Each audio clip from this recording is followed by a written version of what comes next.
आप सुन रहे हैं मुंशी प्रेमचंद द्वारा लिखी कहानी ईद का।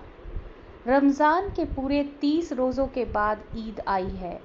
कितना मनोहर, कितना सुहावना प्रभात है। वृक्षों पर कुछ अजीब हरियाली है, खेतों में कुछ अजीब रौनक है, आसमान पर कुछ अजीब लालिमा है। आज का सूर्य देखो, कितना प्यारा, कितना शीतल है, मानो संसार को ईद की बधाई दे रहा है। गांव में इतनी हलचल है, ईदगाह जाने की तैयारियां हो रही हैं। किसी के कुर्ते में बटन नहीं है, पड़ोस के घर से सुई धागा लाने को दौड़ा जा रहा है। किसी के जूते कड़े हो गए हैं, उनमें तेल डालने के लिए तेली के घर भागा जाता है। जल्दी जल्दी बैलों को सानी पानी दे दें। ईदगाह से लौटते लौटते दोपहर हो जाएगी। 3 कोस का पैदल रास्ता, फिर सैकड़ों आदमियों से मिलना भेंटना, दोपहर के पहले लौटना असंभव है। लड़के सबसे ज़्यादा प्रसन्न हैं। किसी ने 1 रोज़ा रखा है, वह भी दोपहर तक, किसी ने वह भी नहीं, लेकिन ईदगाह जाने की खुशी उनके हिस्से की चीज़ है। रोज़े बड़े बूढ़ों के लिए होंगे, इनके लिए तो ईद है। रोज़ ईद का नाम रटते थे, आज वह आ गई। जब जल्दी पड़ी है कि लोग ईदगाह क्यों नहीं चलते। इन्हें गृहस्थी की चिंताओं से क्या प्रयोजन। सेवैयों के लिए और शक्कर घर में है या नहीं, इनकी बला से ये तो सेवैयाँ खाएंगे। क्या क्या जाने की अब्बा जान क्यों बदहवास चौधरी कायम अली के घर दौड़े जा रहे हैं। उन्हें क्या खबर है कि चौधरी आज आंखें बदल ले तो ये सारी ईद मुहर्रम हो जाए। उनके अपनी जेबों में तो कुबेर का धन भरा हुआ है। बार बार जेब से अपना खजाना निकाल कर गिनते हैं और खुश होकर फिर रख लेते हैं। महमूद गिनता है, 1, 2, 10, 12। उनके पास 12 पैसे हैं। मोहसिन के पास 1, 2, 3, 8, 9, 15 पैसे हैं। इन्हीं अनगिनत पैसों में अनगिनती चीज़ें लेंगे, खिलौने, मिठाइयाँ, बिगुल, गेंद और जाने क्या क्या।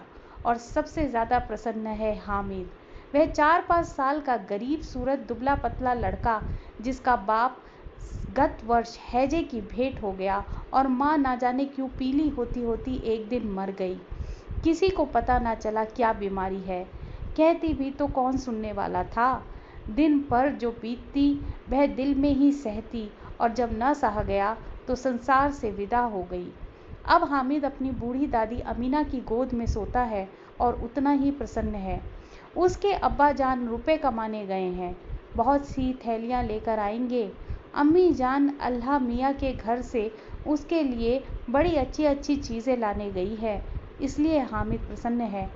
आशा तो बड़ी चीज़ है, और फिर बच्चों की आशा, उनकी कल्पना तो राई का पर्वत बना लेती है। हामिद के पाँव में जूते नहीं हैं, सिर पर एक पुरानी धुरानी टोपी जिसका गोटा काला पड़ गया है, फिर भी वह प्रसन्न है।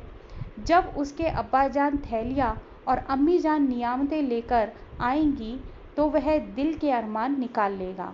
तब देखेगा महमूद, मोहसिन, नूरे और सम्मी कहाँ से उतने पैसे निकालेंगे।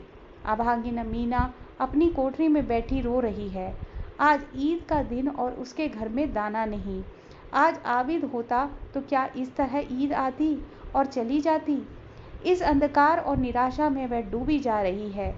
किसने बुलाया था कि इस निगोड़ी ईद को। इस घर में उसका काम नहीं, लेकिन हामिद, उसे किसी के मरने जीने से क्या मतलब। उसके अंदर प्रकाश है, बाहर आशा। विपत्ति अपना सारा दलबल लेकर आए, हामिद की आनंद भरी चितवन उसका विध्वंस कर देगी। हामिद भीतर जाकर दादी से कहता है, तुम डरना नहीं अम्मा, मैं सबसे पहले जाऊंगा, बिल्कुल न डरना। अमीना का दिल कचोट रहा है। गांव के बच्चे अपने अपने बाप के साथ जा रहे हैं। हामिद का बाप अमीना के सिवा और कौन है।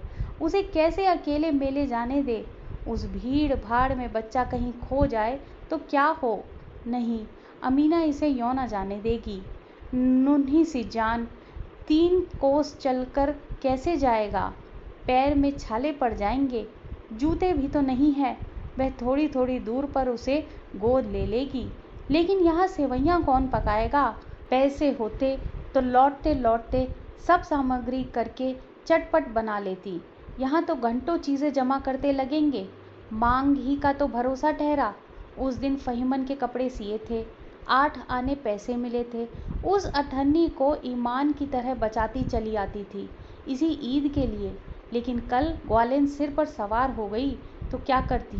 हामिद के लिए कुछ नहीं तो 2 पैसे का दूध तो चाहिए ही। अब तो कुल 2 आने पैसे बच रहे हैं। 3 पैसे हामिद की जेब में, 5 अमीना के बटुए में। यही तो बिसात है और ईद का त्योहार। अल्लाह ही बेड़ा पार लगाएगा। धोबन और नाइन और मेहतरानी और चूड़ीहारिन सभी तो आएंगी। सभी को सेवैयाँ चाहिए और फिर थोड़ा किसी की आंखों नहीं लगता। किस किस से मुंह चुराएंगे? और मुंह क्यों चुराएं? साल भर का त्योहार है।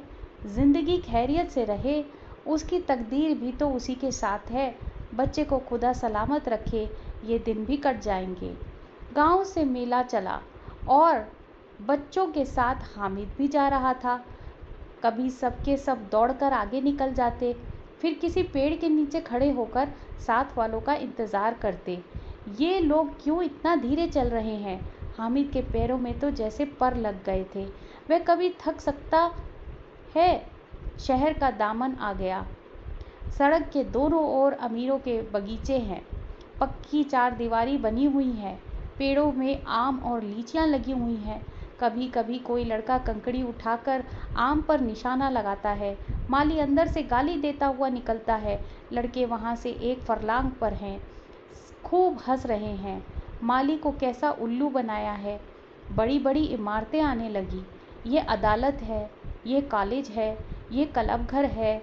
इतने बड़े कॉलेज में कितने लड़के पढ़ते होंगे? सब लड़के नहीं हैं जी, बड़े बड़े आदमी हैं सच। उनकी बड़ी बड़ी मूछें हैं।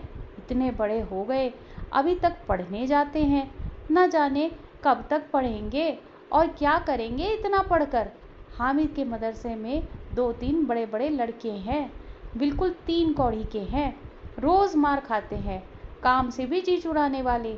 इस जगह भी उसी तरह के लोग होंगे। और क्या, क्लब घर में जादू होता है। सुना है यहाँ मुर्दे भी खोपड़िया दौड़ते हैं और बड़े बड़े तमाशे होते हैं, पर किसी को अंदर नहीं जाने देते। और यहाँ शाम को साहब लोग खेलते हैं, बड़े बड़े आदमी खेलते हैं, मूछो दाढ़ी वाले। और मेमे भी खेलती हैं सच। हमारी अम्मा को वह 2-2 क्या नाम है, बैट तो उसे पकड़ ही नहीं सके, घुमाते तो लुढ़क ही जाएं। महमूद ने कहा, हमारी अम्मी जान का तो हाथ कांपने लगे, अल्लाह कसम। मोहसिन बोला, चलो, मनो आटा पीस डालती हैं, ज़रा सा बैट पकड़ लेंगी तो हाथ कांपने लगेंगे। सैकड़ों घड़े पानी रोज़ निकालती हैं, 5 घड़े तो मेरी भैंस पी जाती है। किसी मेम को 1 घड़ा पानी भरना पड़े तो आंखों तले अंधेरा छा जाए। महमूद, लेकिन दौड़ती तो नहीं, उछल कूद तो नहीं सकती।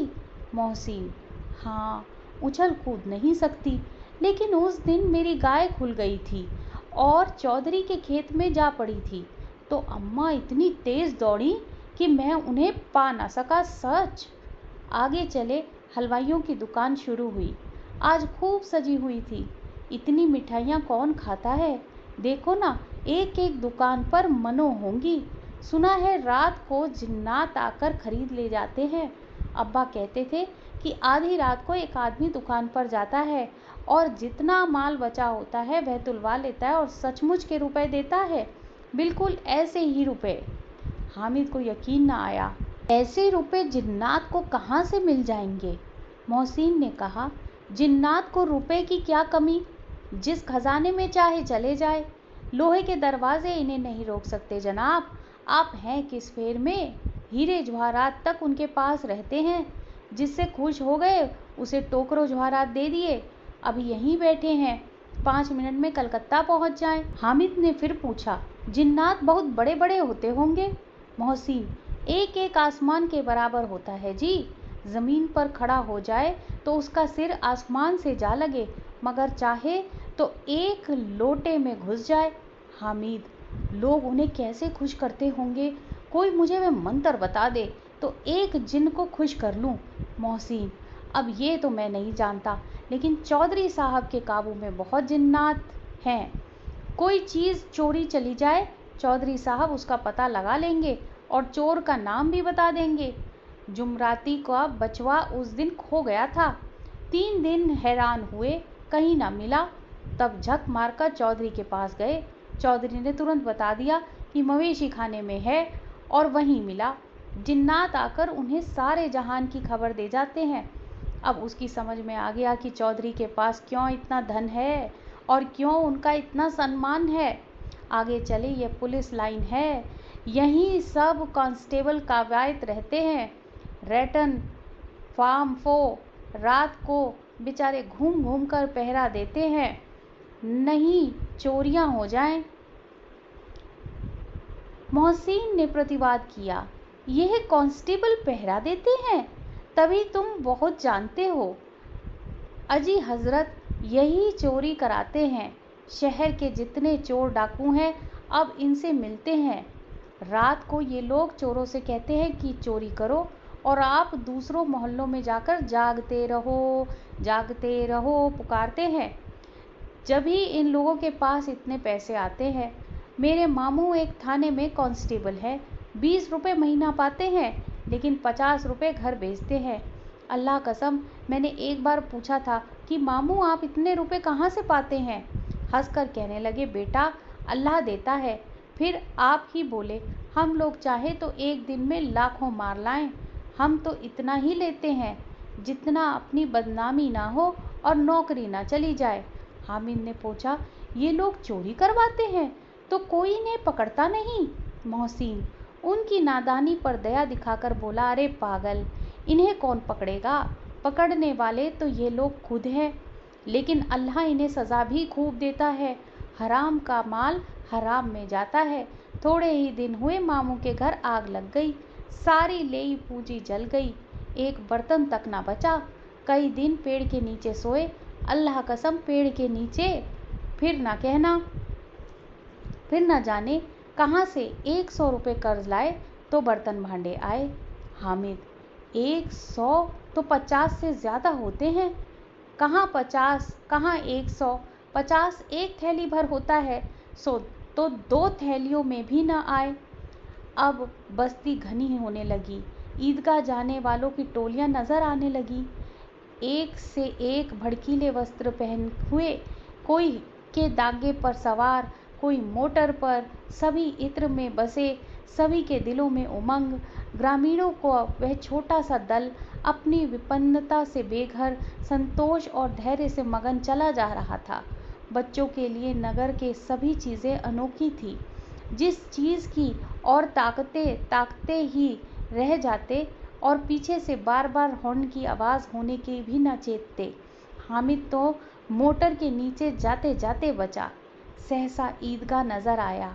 ऊपर इमली के घने वृक्ष की छाया है, नीचे पक्के फर्श है, जिस ओर जाजिम बिछा हुआ है और रोज़ेदारों की पंक्तियाँ एक के पीछे एक न जाने कहाँ तक चली गई हैं, पक्की जगत के नीचे तक, जहाँ जाजिम भी नहीं है।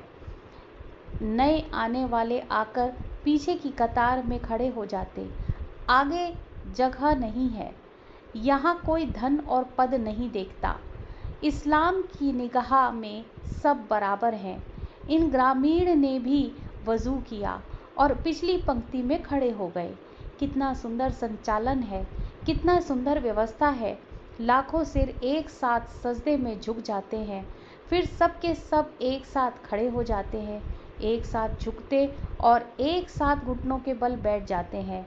कई बार यही क्रिया होती है, जैसे बिजली की लाखों बत्तियां एक साथ प्रदीप्त हो और एक साथ बुझ जाएं, और यही क्रम चलता रहे। कितना अपूर्व दृश्य था, जिसकी सामूहिक क्रियाएं विस्तार और अनंतता हृदय को श्रद्धा, गर्व और आनंदमय कर देती थी। मानो भातृत्व का एक सूत्र इन समसत आत्माओं को एक लड़ी में पिरोए हुए है। नमाज खत्म हो गई है।